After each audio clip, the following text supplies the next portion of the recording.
आज की कैबिनेट में दो बहुत बड़े इंफ्रास्ट्रक्चर प्रोजेक्ट्स के अप्रूवल माननीय प्रधानमंत्री जी ने किए हैं और ये दोनों के दोनों हमारे देश की अर्थव्यवस्था के लिए, देश के आर्थिक प्रगति के लिए और हमारे मिडिल क्लासेस को एक सुगम सुचारू जीवन देने के लिए बहुत ही महत्वपूर्ण प्रोजेक्ट है। पहला प्रोजेक्ट है मोकामा से मुंगेर 4 लेनिंग। मोकामा से मुंगेर 4 लेनिंग ये बेसिकली बक्सर भागलपुर कॉरिडोर का सेक्शन है। बक्सर से भागलपुर जो कॉरिडोर है उस कॉरिडोर का सेक्शन है। इसका इन्वेस्टमेंट होगा 4,447 करोड़, 4,447 करोड़ रुपए का ये इन्वेस्टमेंट होगा।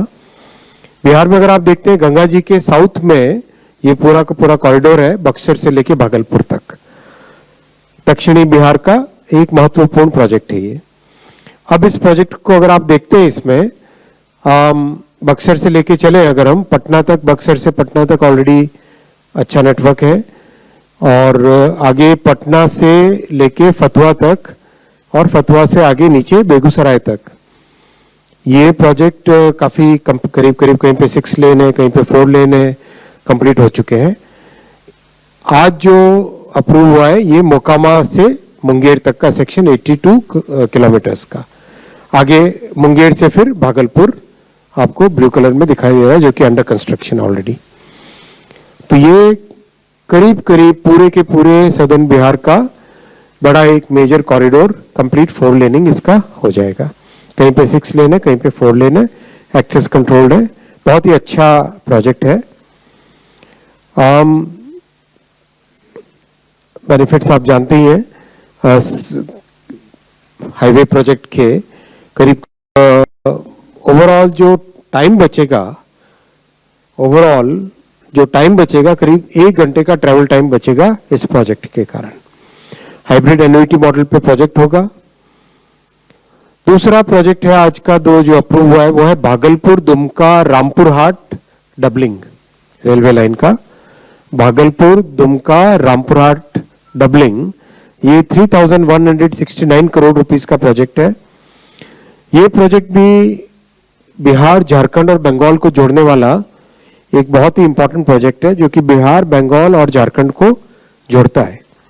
इस प्रोजेक्ट को अगर हम मैप पे देखें तो बिहार से स्टार्ट होकर झारखंड से रामपुर हाट वेस्ट बंगाल में कनेक्ट होता है।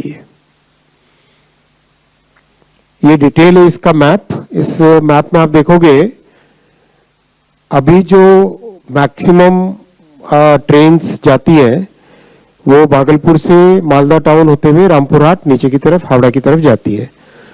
इस डबलिंग के बाद में भागलपुर से दुमका और उससे सीधा रामपुर हाट की तरफ गाड़ियां काफी जा सकेगी। काफी पैसेंजर गाड़ियां, मेल, एक्सप्रेस, कई गाड़ियां इससे जा सकेगी।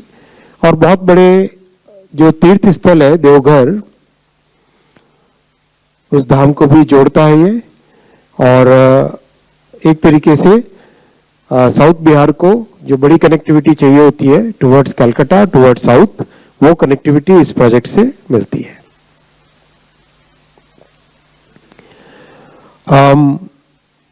कई जिले इससे बेनिफिट होंगे, खासकर जो एस्पिरेशनल डिस्ट्रिक्ट्स हैं, बांका, गोड्डा, दुमका और भागलपुर, बांका, इनकी कनेक्टिविटी इंप्रूव होगी। और बहुत बड़ा इंपॉर्टेंट ये लिंक बनेगा आने वाले समय में जो हावड़ा, जमालपुर इन सबको कनेक्ट करता है। जैसा आपको बताया, 2 बड़े धार्मिक स्थल है, देवघर और तारापीठ। इस लाइन से 15 million tonne per annum extra cargo आएगा। काफी सिग्निफिकेंट कार्गो भी इस लाइन से कैरी होगा। 15 मिलियन टन एक्स्ट्रा कार्गो आएगा। जस्ट आपकी जानकारी के लिए, जो रेलवे का कार्गो कम होता जा रहा था आजादी के बाद से, after reaching that bottom of 27%, now it is started increasing. अभी 29% के आसपास मॉडल शेयर हो गया करीब करीब अंदाजन। ये आपके सामने प्रधानमंत्री जी के ऐतिहासिक तीसरी टर्म में टोटल जितने इंफ्रा के प्रोजेक्ट्स अप्रूव हुए हैं वो सारे आपके सामने करीब करीब 11 लाख करोड़ के प्रोजेक्ट्स अप्रूव हुए हैं।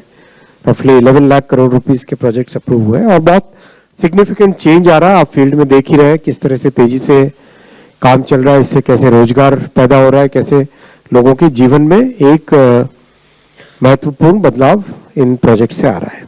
मैं यहाँ पे रुकूंगा क्वेश्चंस के लिए। Starting with the first row. Second. Yeah, please. Hi, good afternoon, sir. Ashmit Kumar from CNBC TV 18. So on the railway line project that is catering to South Bihar, can you just help us explain if it will be oriented more towards passenger traffic or are we also looking at freight? Both. Any estimates that you're working with in terms of what it's likely to do for the passenger traffic or for freight traffic on this corridor? Passenger traffic on this corridor is very important because if you look at this, Devghar is a very important religious place, and we have tourists coming from northeast, from Odisha, from Bengal, many places people are coming regularly to this location.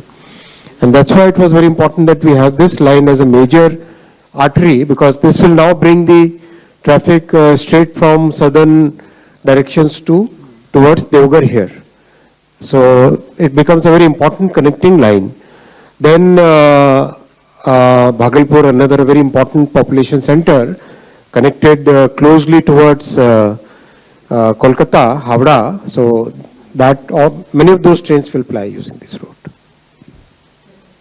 Yeah. Sir, can you spell out the timeline, by when these two projects will be complete? Mostly 3 years. 4-laning. 3 years. Both of them. Yeah. Today the pace has increased significantly. Whether it is highway or railway, pace is fast. Third row. Yeah, 163. Nobody on the left side now? Yeah. Third. Nobody on the left side, sir. Yeah. Okay, center. On your right sir, अभी जो है जब budget आया था उस दौरान भी जब बिहार को लेकर घोषणाएं की गई, कहा गया कि चुनाव आने वाले हैं, इस वजह से बिहार को सब दे दिया गया। अब जो चुनावों की तारीखों का ऐलान होने वाला है उससे पहले कैबिनेट ये 2 प्रपोज एक्सेप्ट किया है, तो इसको भी चुनावी राजनीति से जोड़ा जाएगा? वो तो खैर आपकी इच्छा है कैसे आप जोड़ोगे सर, विपक्षी दल, लेकिन हम आपके सामने ये सारे के सारे प्रोजेक्ट्स रख लेते हैं। आप सिर्फ इसमें स्टेट का नाम पढ़ लो। शुरू से अगर चले, बागडोगरा, बिहता, वाराणसी, कोटा, वाडवन, पंजाब, राजस्थान, तमिलनाडु, बिहार, उड़ीसा, वाराणसी, 35 रेलवे प्रोजेक्ट्स है, खूब सारे हैं इसमें। तो वो केवल ब्रिज का नाम पढ़ रहा हूं मैं। 35 रेलवे प्रोजेक्ट्स में खूब सारे महाराष्ट्र के हैं, गुजरात के हैं, राजस्थान के हैं। सब जगह तो चुनाव नहीं हो रहे ना। इसके बाद में नीचे देख लो, इंडस्ट्रियल सिटीज, अर्बन हाउसेज पूरे देश भर में है। फिर केदारनाथ, हेमकुंड साहिब, इतने प्रोजेक्ट्स हैं नॉर्थ ईस्ट के, पावर प्रोजेक्ट्स। देखो ऐसा है ना, आरोप लगाना तो